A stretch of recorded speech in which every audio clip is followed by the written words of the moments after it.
Tadi nak kata nak Saya bagi peluang mulakan kepada dengan Kementeri menjawab apa yang Pengangkutan untuk dilaporkan jawab. dalam Malaysia kini Bagilah semalam. dia peluang untuk jawab. You datang sini cakap, tapi tak nak dengar soalan. You datang sini cakap.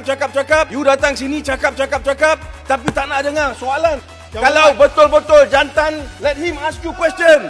Saya nak tanya yang pertama. Berapa syarikat yang ada buat bisnes ini? Dasar kabotaj yang saya bagi pengecualian bukannya untuk keseluruhan. Hanya untuk satu segmen. Iaitu untuk pembaikan kabel. Betul ada syarikat tempatan yang terlibat dalam kabel laying, iaitu memasang kabel. Tetapi syarikat-syarikat telekomunikasi ini memerlukan syarikat yang membuat repair dengan kadar yang cepat. Tempoh masa yang diperlukan mengikut satu kajian. Malaysia memerlukan 27 hari sebelum kabel repair itu dapat dibuat. Itu sebabnya saya bagi pengecualian untuk memudahkan proses itu. Dan seperti yang mana dikatakan oleh Google, oleh Facebook, ini antara faktor yang penting untuk mereka melabur dalam negara kita untuk data center. Tetapi apa yang dibuat oleh Yang Berhormat telah memberikan satu kesan kepada syarikat-syarikat ini yang mungkin hilang keyakinan kepada Malaysia untuk mereka melabur dalam data center di Malaysia kerana masa yang diperlukan itu panjang. Jadi apa yang kita buat ialah memastikan kepentingan negara dari segi keseluruhannya. Bukannya kepentingan satu dua syarikat. Yang syarikat itu memang tak ada kapal pun sekarang ini. Kapal yang diperlukan ialah DP2.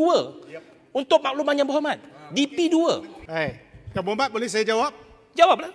Yang pertamanya, apabila berlakunya kerosakan, rerouting boleh dibuat. Dua, Yang Berhormat kata mereka nak masuk ke Malaysia. Sekarang kita tak kata sekat. Kalau ada di bawah Persatuan Ship Owner Association masa, ada ahlinya boleh buat, kenapa tidak kita beri peluang? Yang Berhormat, masalahnya tak ada. Belum. Betul Yang Berhormat kata 27 days. Yang Berhormat, saya tanya. Yang Berhormat sendiri kata. Ada tak sekarang ada kepakaran? Kejap. Sekarang ini, at this moment, semasa Yang Berhormat meletakkan dasar kabotaj itu, ada tak syarikat yang mampu buat kerja itu? Ada ke tidak?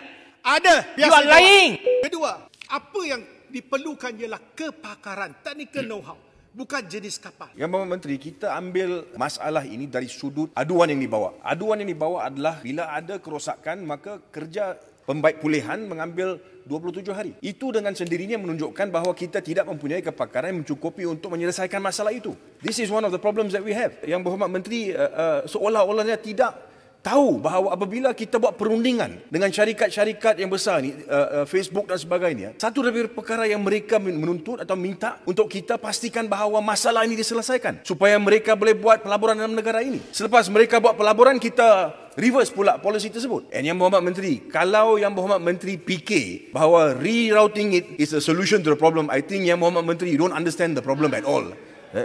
Biar saya jawab Yang Berhormat. Yang Berhormat kata 27 hari. Saya boleh tunjuk satu gambar raja pada Yang Berhormat. Kalau kapal itu ada di Malaysia, within 10 days, 10 hari boleh buat. Kenapa kita nak manaktirikan warga negara itu? Masalahnya kapal tak ada, Yang Berhormat. Itu sebab That's the problem, you don't understand.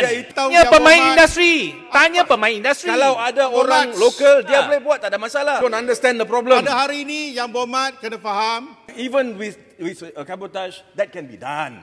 Yang Berhormat, That can be done. the cabotage policy. Tapi soal dia, adakah kita ada kepakaran? Kita tidak ada kepakaran. Oleh itu mengambil masa 27 hari. Oleh itu kita melihat perlunya untuk kita mengatasi masalah ini kerana yang datang ke Malaysia untuk membuat data center dan sebagainya, mereka minta supaya kita ada satu sistem di mana ada masalah kita boleh selesaikan dengan segera. Apa masalah dengan perkara itu? Okey, saya jawab. Saja. It's as simple as that. Rerouting does not solve the problem, Mr. Minister. Yang Berhormat, you don't know what you're talking about. Saya mengatakan dalam konteks kalau dia kata data tu hilang, itu rerouting boleh Sekarang dibuat. konteks berbeza. Kedua, You didn't say that earlier. You are misleading the House. You do not know what you're talking about. Did you say it earlier? Please sit down. Did you say it earlier? Yang Berhormat, You are not the speaker. You are not the speaker. Yang Berhormat, So please, don't mislead the House. Tadi nak kata nak saya bagi peluang mulakan kepada dengan Kementeri menjawab apa yang Pengangkutan untuk dilaporkan jawab. dalam Malaysia kini Bagilah semalam. dia peluang untuk jawab. You datang sini cakap, tapi tak nak dengar soalan. Kalau betul-betul jantan, let him ask you questions. Tanyalah. Kalau macam ni saya susah mau jawab, Yang Berhormat. Memang susah nak jawab. Saya pun boleh rasa daripada sini. You cannot answer because you do not know what to say. I can Jangan answer. putar balik sampai Saya bila. tanya Yang Berhormat. Kalau kapal dari asing paling dekat dari mana? China 7 days. Kenapa 27 days? Nombor satu, kita kena pasti jenis pembaikan apa. Kita sediakan tender, panggil 7 hari, 27 hari sampai sini. You are lying again, Yang Berhormat Berhormat, Mister. The 27 days bukan sebab kapal kena datang lama. Sebab proses itu. Sebab proses untuk memohon DSL perlu dirujuk kepada masa dulu. Itulah sebab itu saya bagi pengecualian. That's the issue. You don't understand. You don't answer the question. Yang Berhormat, Dia tak ada kapal yang diperlukan, Yang Berhormat. Ada. You ask the industry players, ask Google, ask Facebook. Tanya mereka.